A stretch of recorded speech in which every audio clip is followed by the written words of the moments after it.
You may recall 2 days after Memorial Day, the weather was a little warmer, and we started all of this. Um, Our groups were formed. We started looking at these proposed statutes. We focused on the science and how to communicate the science of the problems that we're addressing and the science of the solutions that were being proposed. And we spent the summer doing that and working together and learning how to work in groups and how to boil down all this complexity to these 10-minute briefings that we're going to be doing today. And you succeeded in doing that magnificently as a group. And so congratulations for that. And then we moved on in the fall semester to figure out how to make these bills real and to focus on the things that Master's of Public Administration students have to focus on, which was how do we put these things into place? How do we go from these statutes to programs? How do we go from these program designs to figuring out who's going to do the work, what the work is, how much it's going to cost? And that's what we're talking about today. How do we get these programs started? And you're doing something that's not typically done in public policy programs around the United States, where we're not only focusing on what we should do and the cost and benefits and all the rest, but how to do it. And in working on that, we've had to really focus very narrowly on the tasks that are involved in doing that work. And I know we're going to hear from 5 groups today that are going to knock your socks off, so I'm ready for that. Before we start, I want to also introduce one of our faculty members for next semester who is returning to us, Kathy Callahan, who's over here. Kathy, for a while, ran Region 2 of EPA and also helped run the Lamont Observatory for a few years, and has agreed to come back and help us advise one of the workshop groups in the spring semester. And so I think we will be focusing in the spring semester on taking all this group ability we have and focusing on helping clients.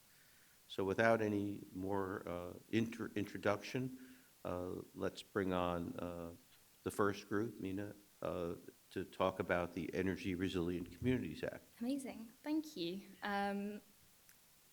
Hi everyone, my name is Mina, and today I'm going to be presenting on behalf of the Energy Resilient Communities Act team.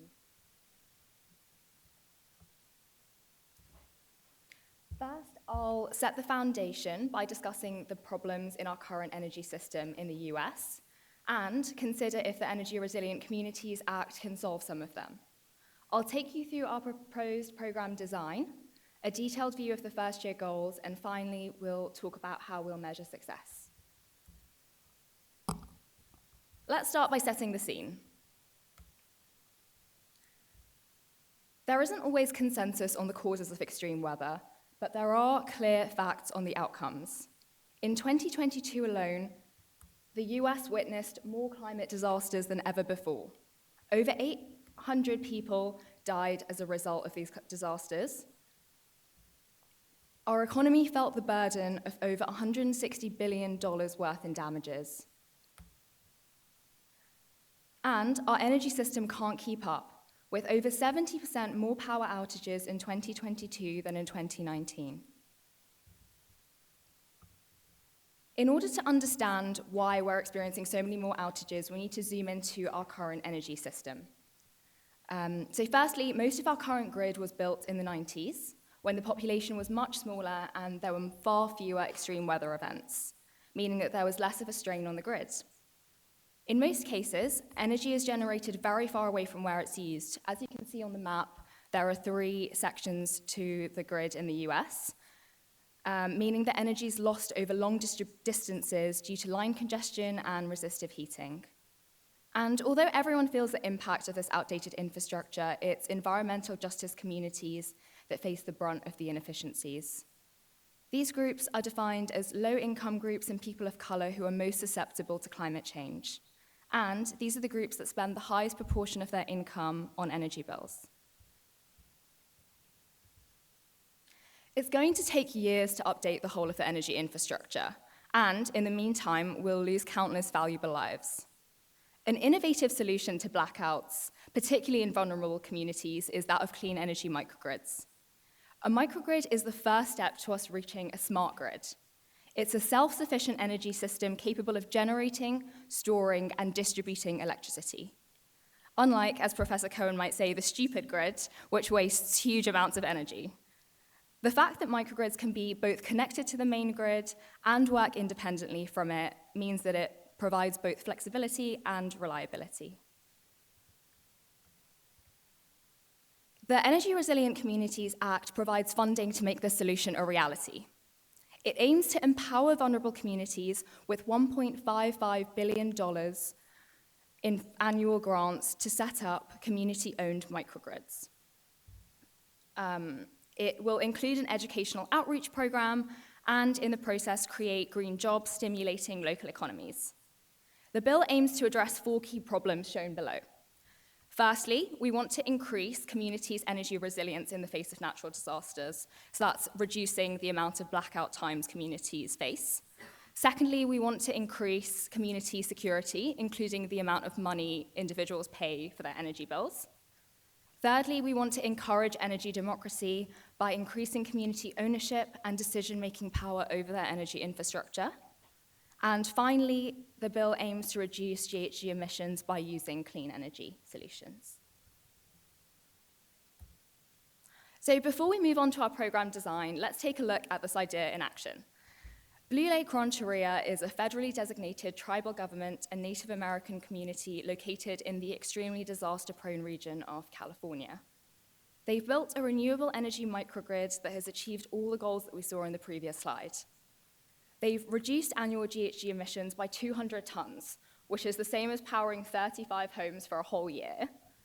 They've reduced energy costs by $200,000 per year, and it's proved extremely successful in times of disasters already, increasing both energy resiliency and enhancing energy democracy. The wildfires in 2019 caused outages in 30 counties across California, but at Blue Ridge, the microgrid kicked in, protecting the local community and having spillover effect on surrounding communities, meaning that the Red Cross Evacuation Center and emergency services across surrounding communities in the area still had access to both power and emergency supplies. So how do we scale this solution across communities in the US? Our program design will give us a strategy to do exactly this. We've designed a 2-pronged approach. Ultimately, we want to adopt that bottom-up approach, which means that projects are designed and led by the community to encourage energy democracy and community empowerment, and so that the communities can tailor projects to their own specific needs and nuances. However, we do acknowledge that the system might take some time to get up and running. Communities need time to develop applications and apply, and the Department of Energy will need time to review and approve applications. So while this process takes place, for the first 2 years, the Department of Energy will provide the support needed to get this program up and running. We'll design projects and work with contractors to execute them, also providing a template and lessons learned for future projects. That's that bottom band there that you can see. This 2-pronged design will ensure that we get projects up and running at speed. It'll ensure that after the first 2 years, we can truly implement the bill's bottom-up, community-led decision-making focus, and will emphasize and prioritize environmental justice communities throughout both the bottom-up and top-down approaches. So how do we get this up and running in the first year? We first need to set the foundations and processes to ensure future projects run smoothly. In the first year, we'll define the organizational structure, set up the foundations for the grant application process. We'll complete an educational outreach program, ensuring that communities understand the full value of these projects. We'll choose a pilot project, and finally, we'll define the performance management and reporting structure. So that's a lot of work to get done. Who's going to do all of it? We've allocated 139 full-time employees from 5 key offices across the Department of Energy. We've picked the offices that are best suited to fill each task. For example, the Office of Public Affairs that you can see on the top right will handle educational outreach, and the Renewable Energy Office will conduct the program design. We've also assigned over 100,000 contracting hours to fill any resource gaps. So how will these activities be organized, and when will we get them done? We've divided the first year into 3 key phases. We're currently in phase 0, the first box that you can see on the slide. In this phase, we've defined how much budget we have. So the bill specifies that the total administrative budget is 2% of the overall annual budget. That gives us $31 million to work with in the first year. From January 2024, we'll move into the design phase, where we'll work primarily on designing the educational outreach. In phase 2, we'll conduct the educational outreach and provide applicants with assistance.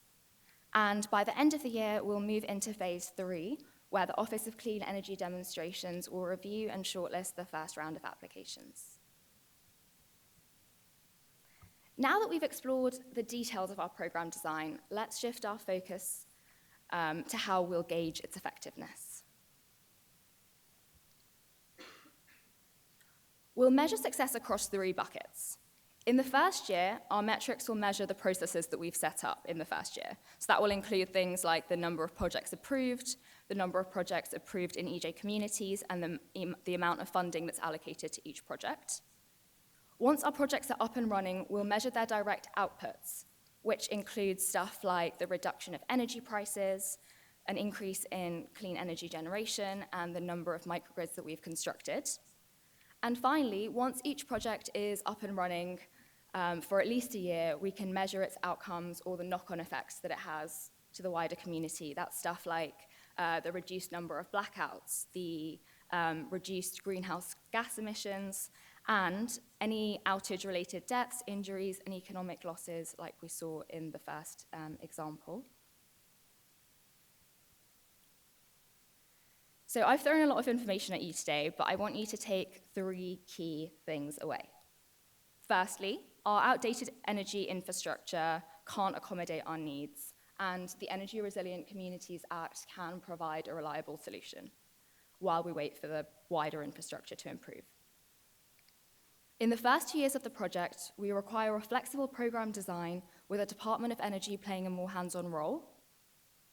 And once the projects are up and running, we'll shift to a bottom-up approach, giving communities the agency to design and lead their own clean energy microgrid projects, empowering them to remain resilient in the face of disasters, as well as supporting surrounding communities, just like we saw in the example of Blue Lake Rancheria.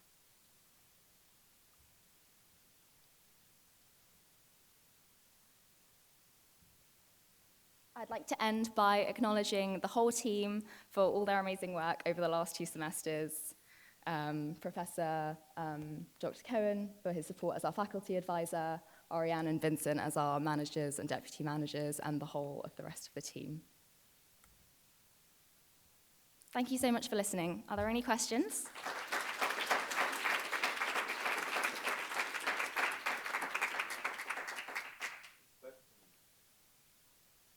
Silence. Oh, there's a question. You have a mic over there? Thank you very much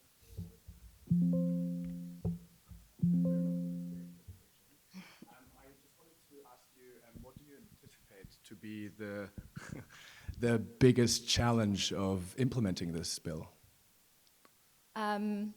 Yes, that's a really good question. So I think we spoke a lot about the, if I go back to the implementation, we spoke a lot about kind of the organizational structure and the practical implementation of the bill. But I think the point that will be really important and what we're focusing most on in the first year is this educational outreach piece. I think we really require a shift in culture and almost like a storytelling implementation in order to convince communities of the benefits of microgrids and also reduce the sense of suspicion that people have towards new technology and also towards climate change. In Texas is a state that we've talked about in previous examples, and it's also a state where, for example, ESG is illegal. So I think there's a huge cultural piece around convincing people that this is a viable solution to actual problems that they face, and also giving them a neutral language to talk about climate change through that isn't politicized or stigmatized. So I think that educational outreach, how we design that, will be really important.